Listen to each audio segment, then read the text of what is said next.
Welcome, everybody, to the RevOps podcast, where we quite transparently talk about all things revenue operations.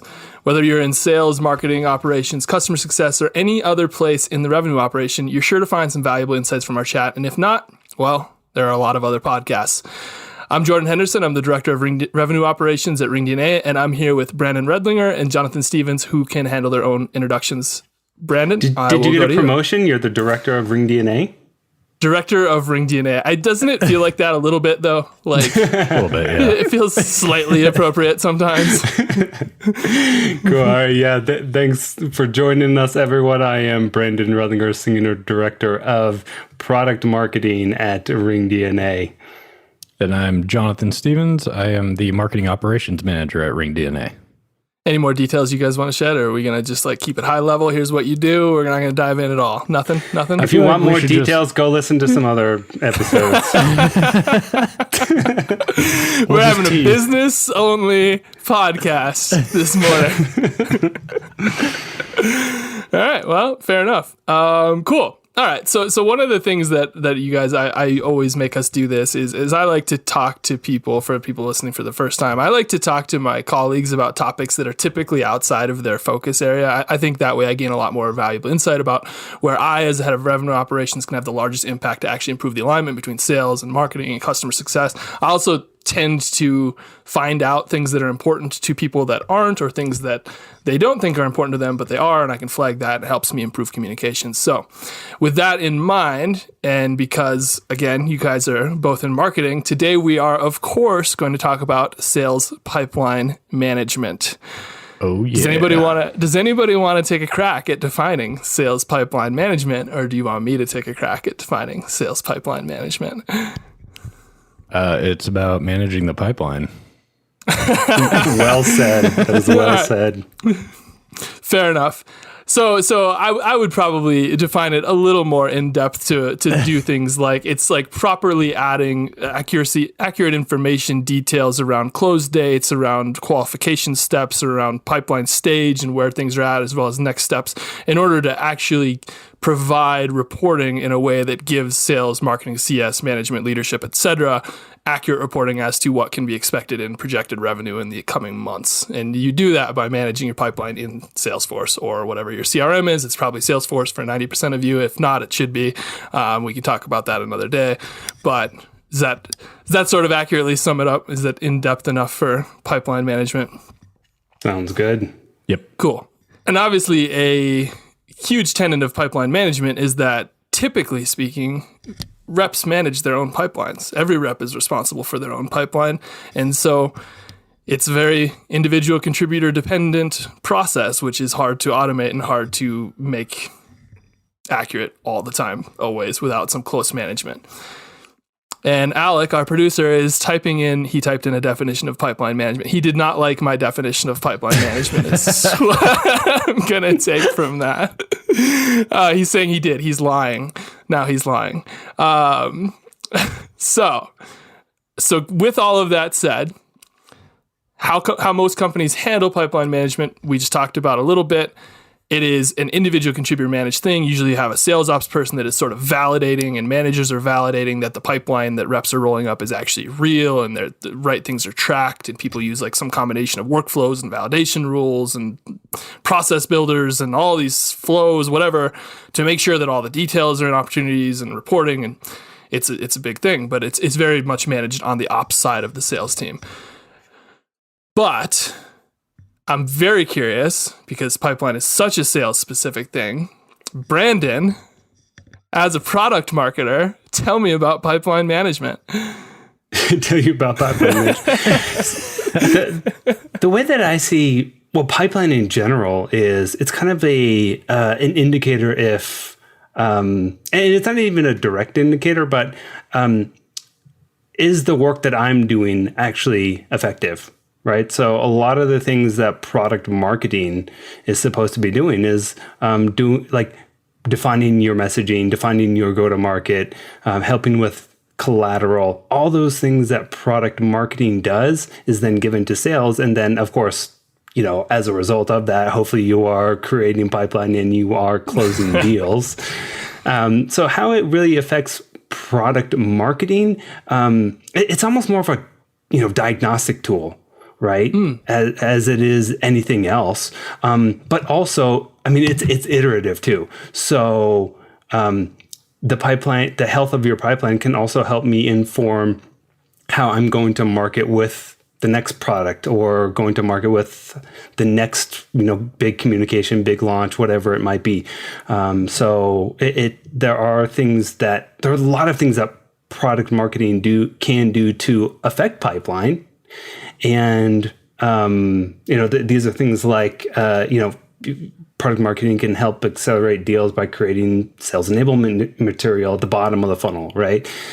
Improve conversion rates by offering better messaging, tweaking messaging that we already put out, improve win rates, with competitive analysis, and then putting together some better battle cards, anything like that, right?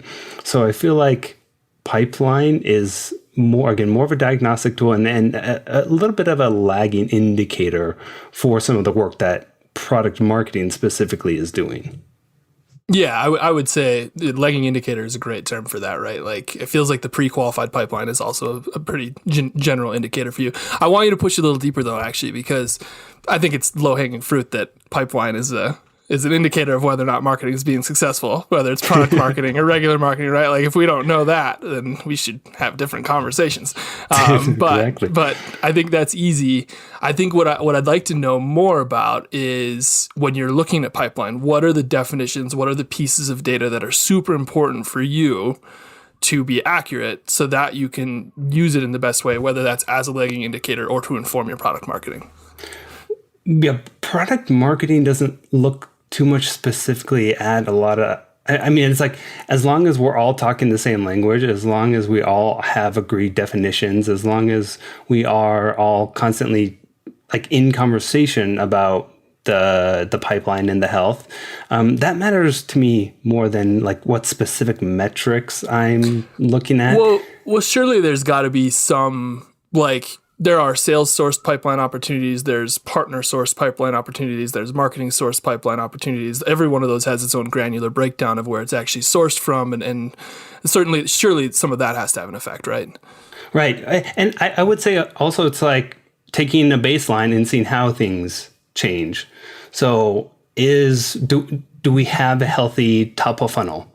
Or are things really stuck there? What are the things that I can do to help move those deals, put more pipeline in the top of the funnel? What are the things we can do?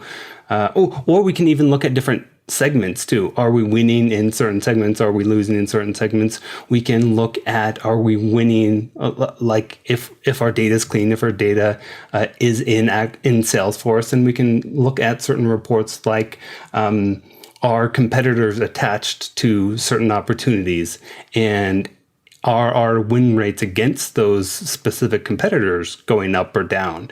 And that will tell me, all right, here's the type of content that I need to support sales with. I think you got to the answer to the question, which is like segments, competitors, verticals, like where did they convert from? All of that is super important information, right? And not use having cases, specific products, and that goes. That's pipeline management. Like, are we making sure that those things are ending up on opportunities so that we can provide that back to you to use, right? Exactly. If it's not on the opportunity, it doesn't exist in a report, and therefore you don't have it. Yeah, you have zero visibility into it.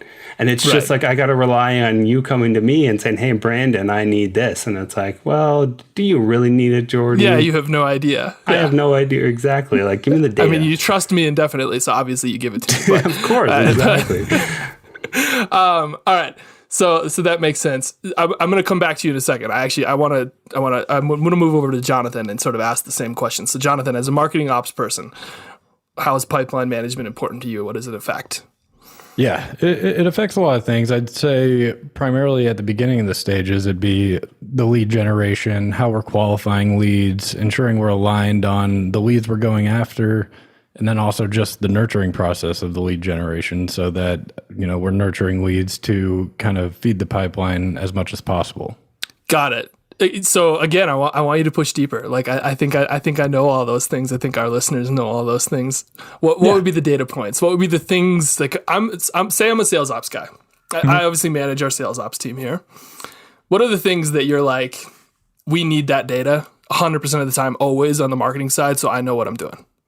Yep. So I'd say one of the biggest is business size. Going after the correct business size is crucial in what we're doing. So ensuring that we're aligned on whether we're going after enterprise accounts or mid-market accounts, it's really critical that there's an alignment there, especially for when we're doing lead generation or advertising. We want to make sure we're aligned with our advertising budget.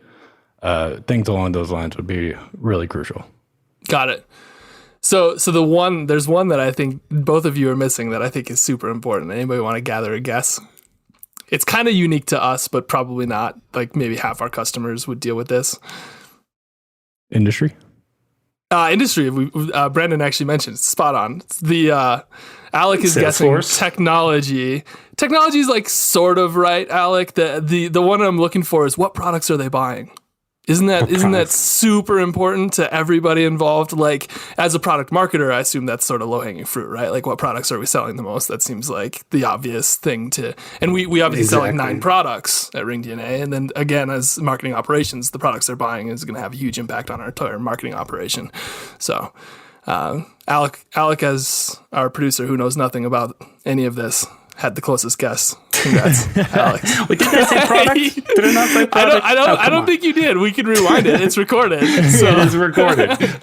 All right. So then, I think I like the answers. I think the question I want to follow up with, and either one of you can start, is if Brandon, you mentioned I want to set a baseline report, and then I want to pop open that report like a month later to help me make decisions.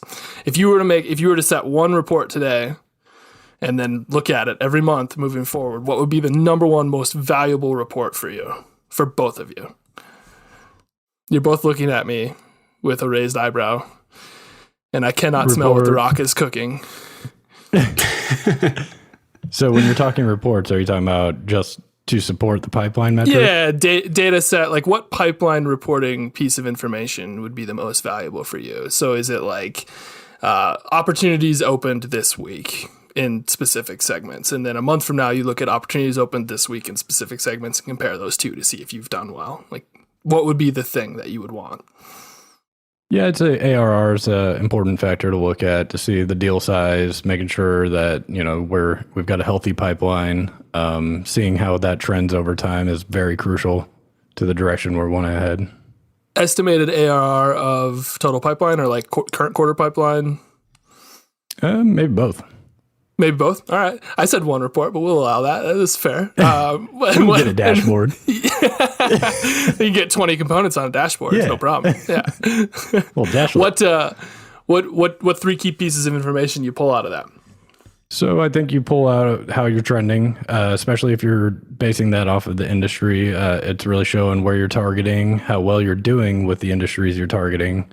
I'd say that's a very important one to look at. And just overall growth. I think that's important to see. Are you growing in this industry? And if not, maybe you need to pivot to another industry. Nice. I like that. That's an awesome point. I like pivoting industries. And of course, I think everybody that's listening to this has probably had to pivot industry in the past year because everybody pivoted industries 1 year ago. We did. So I'm sure everybody else did too. If you ever sold into travel and hospitality prior to 2020, you didn't in 2020. Yeah, so your strategy changed just a little bit. Yeah, which is good if you're agile, which goes back to your point, Jonathan, looking at it consistently and it helps you remain agile so that when that happens, you're already ready to make that next move. And you've already got that baseline set. You know what to shift into. You get those things. Super important. All right, Brandon, same question. Well, yeah, I want to say deals that we're closing with certain products attached to it, right? Like I do want to know. Now you're just circling back. Now I'm circling.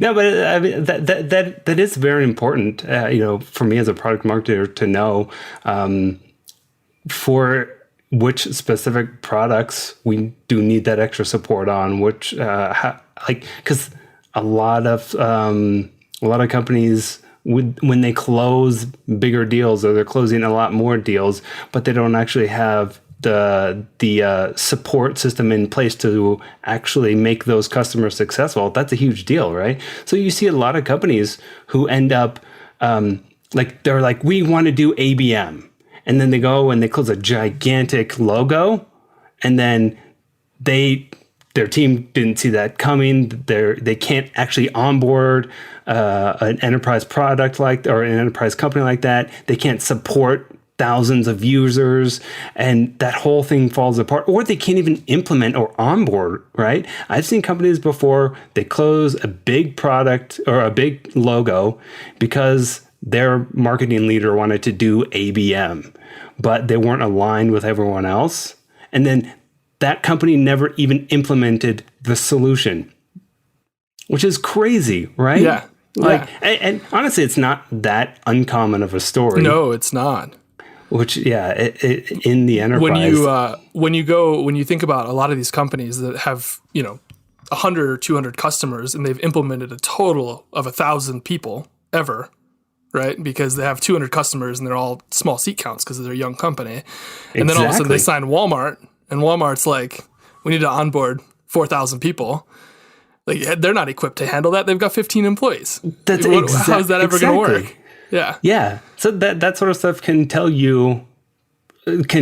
you good insights into how you should be doing capacity planning and how you need to build that support team. All that stuff is very important to look at. And there will be leading indicators in the pipeline that sort of support is going to be needed. Right.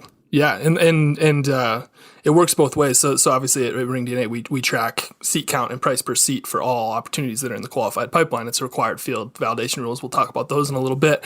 But so I can go in at any time if I'm in product marketing, sales, customer success, and see, hey, this deal looks like he's about to close. He's got a close date in 3 weeks, and it's got these 3 products with this many seats. We should start to get that implementation plan ready, right? Exactly. Super important. I can handle that. Also feeds back to you to say, hey, out of our current pipeline, like 80% of them are buying this one product. Like, we are doing a great job with that product. We either need to do better elsewhere, or we just need to go all in on selling that thing. Yeah, exactly. Right? And that's totally fine. And for me, and this is sort of an interesting one as a revenue operations director, and I've been in this situation, the situation you talked about, where I was at a very small company, and we were signing actually a Walmart, like one of those sort of massive companies, and we had never onboarded more than like 45 people at a company. And it was like, oh my God, we have one CS person. We are going to absolutely fall apart. Like, there is no universe where we can do this. And we had to legitimately make what I consider the smart business decision there, which is a very hard decision, by the way, to say, hey, let's do this in stages, and let's pick a smaller team and onboard them, and then we'll grow into your business as we grow, because we can then onboard some people, and then you can grow into another division, and so on and so forth, and that'll help us get there without totally churning this customer 6 months away, right? Like, exactly. You have teams who are only dedicated to implementing and onboarding and supporting one logo in the enterprise like that. Like, it's when crazy. You get that company, you have one person whose job is to make sure that person stays your customer. That's exactly. it. Yep. Yeah. And if you don't have that resource, I think your approach is definitely a phase approach is a good one to take, because that ensures you can kind of take the train the trainer approach, and that one team can train the rest of the teams, or at least help train the rest of the teams. Totally. And we're in the situation here where obviously we've done quite a bit of the large customers, so we don't really have to worry about that. We have the experience, but I can tell you from prior companies where I was at a company that was about 18 employees and we signed a massive customer like that, it's a really hard conversation to have internally to say, hey, let's turn down this couple $100,000 and turn it into $30,000 because we can't. It's going to be gone anyways. So, but it's like I said, it's the smart move, I think. Totally. Yeah, painful, but you got to do it. Very, very, very painful. All right. I feel like we've done quite a bit on pipeline management. I kind of want to move into this week on LinkedIn. Do you guys want to stay on pipeline management, or do you want to go to this week on LinkedIn? It's kind of pipeline related anyways. All right, let's do this week on LinkedIn. So much excitement from you, Brandon. Yes. So much excitement. This week on LinkedIn. You know how much I love LinkedIn. I mean, it's true. Hey, your video's back. You came back just for this. Hey. You are the most active person on LinkedIn in this group, by the way. We should probably get your messages because I get like 4 messages a week and I'm guessing you get more. So I'm choosing from very few at the moment, which reminds me, everybody listening, submit me your messages so that I can use them on the show. I'd like to get more than 4 a week to choose from. There you go. Maybe Jordan Henderson, the soccer player, has been getting your messages. He's getting all my messages. Why do people keep asking me RevOps questions? I don't get it. He's so confused. I don't even know what pipeline is. I hope he just starts answering them, just like throwing out sports puns. Yeah. Yeah. You just kick that goal, guy. All right. So this week on LinkedIn, when it comes to data integrity, the question I got, by the way, I was diving right in. The question I got this week on LinkedIn was, when it comes to data integrity in your pipeline, do you prefer alerts or approvals? And what they mean by that is, do you prefer to require that your sales ops people or that your salespeople need approval before tweaking certain things on an opportunity, or would you prefer to generate alerts to the rep that they're doing something that is non-standard, but allow them to make that change without an approval? So basically, do you prevent them from doing it, or do you give them an alert that says, hey, what you're doing needs approval, keep moving forward? Yeah, in my perspective, I'm very fond of using kind of alerts over approvals. I think as a business, especially a growing business, you want to keep moving. You want to keep the deals flowing. You don't want to create a lot of stops in the process of getting a deal across the finish line. So I definitely lean towards the alert side of things.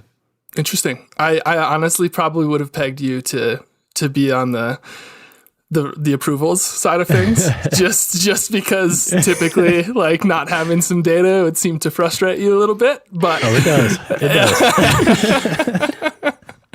But I deal with it.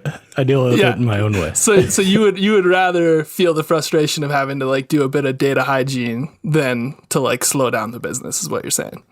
Yep. Even though it may not seem like that when I'm complaining about data being wrong. But I'm just thinking that I'm going to remind you of this the next time you text me at 7 p.m. that there's some data missing from a report. Fair enough, I would say that, like, for smaller companies who do need to move fast, that's probably the right answer, right?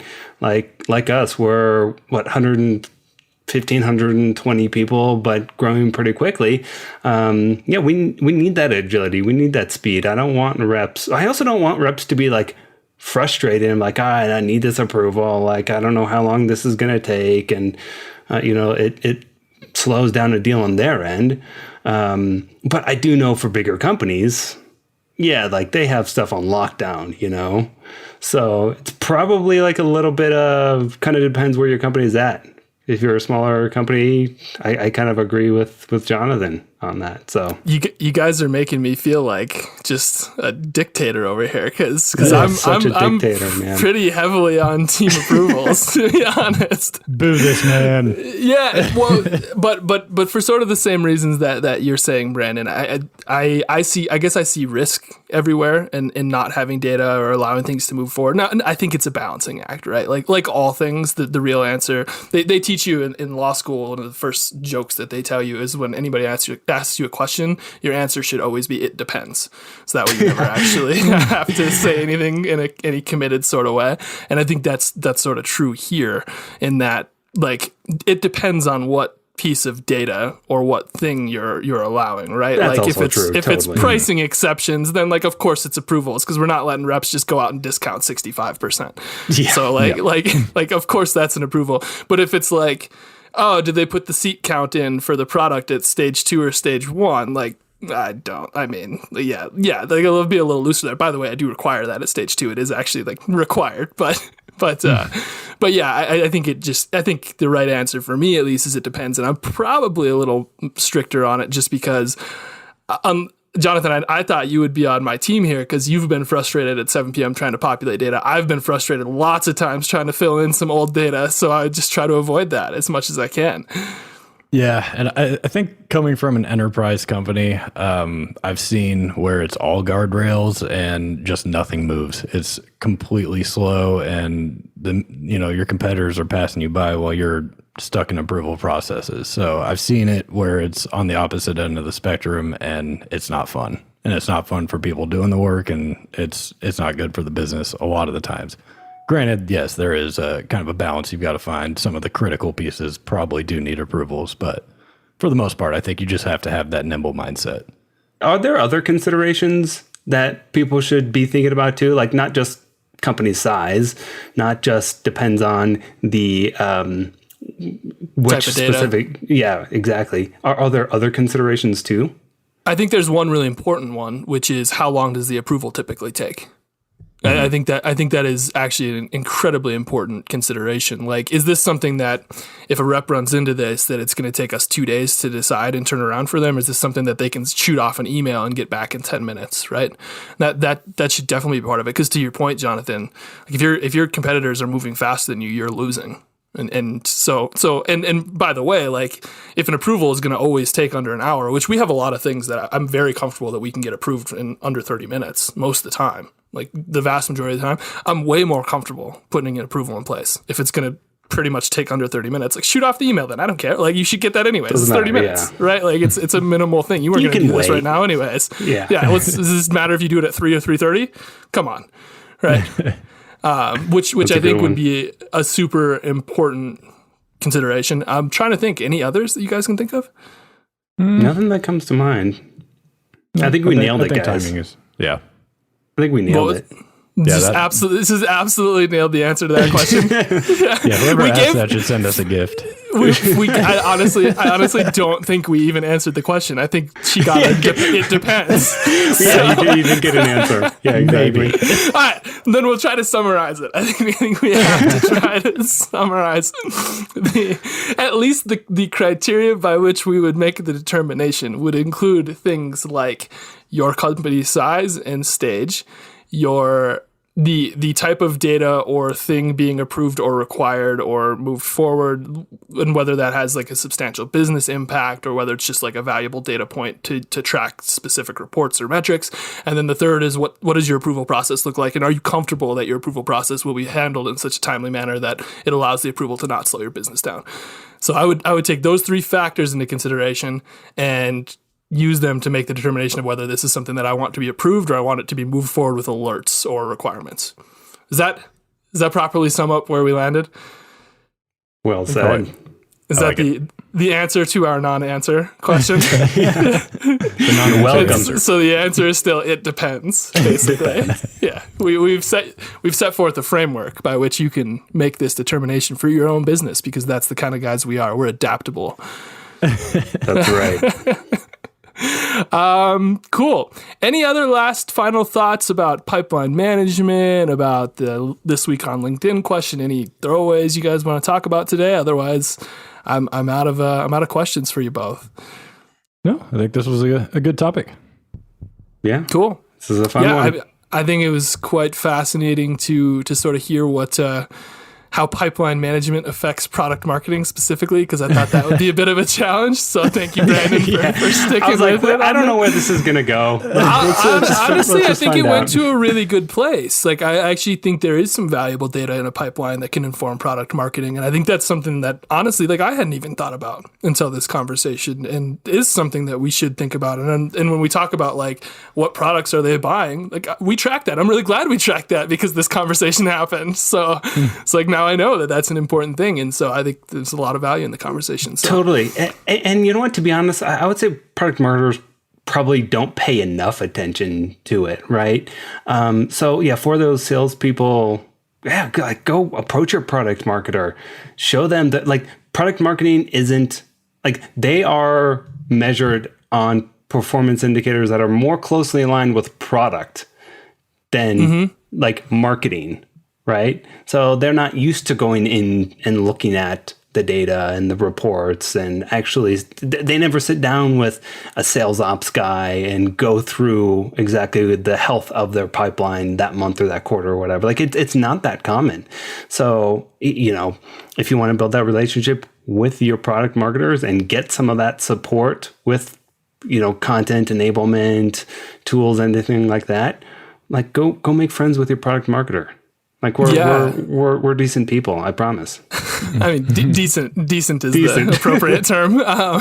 Not too high, not too low, just decent.